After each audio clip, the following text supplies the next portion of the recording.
Yes, hello. The Timbalbas is now in action. Balik tayo sa aksyon, mga katimbalbas. At yan po, nandito naman tayo sa isang lugar na kung saan punong-puno talaga ng bato. Ayan, kita nyo naman. Kita nyo guys, lalaki ang boulder. At syempre yung usapan natin dito, malakristal ang tubig.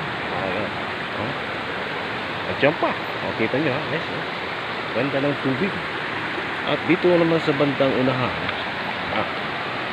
makikita nyo guys dito yung isang bundok na ayan. Ayan guys, ang bundok na yun.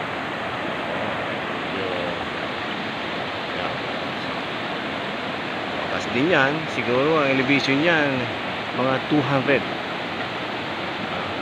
meters yung kanyang elevation from sea level. So lang ko naman yung kanyang provision of rocks. Kaganda.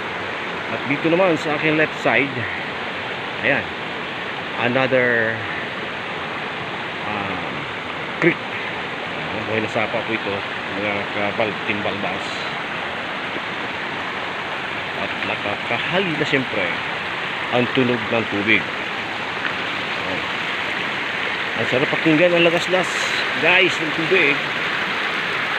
At talaga naman sarap pakinggan. At ang simoy ng hangin ay press na press. Ayun si Bro Tanaka, nasa unahan ko.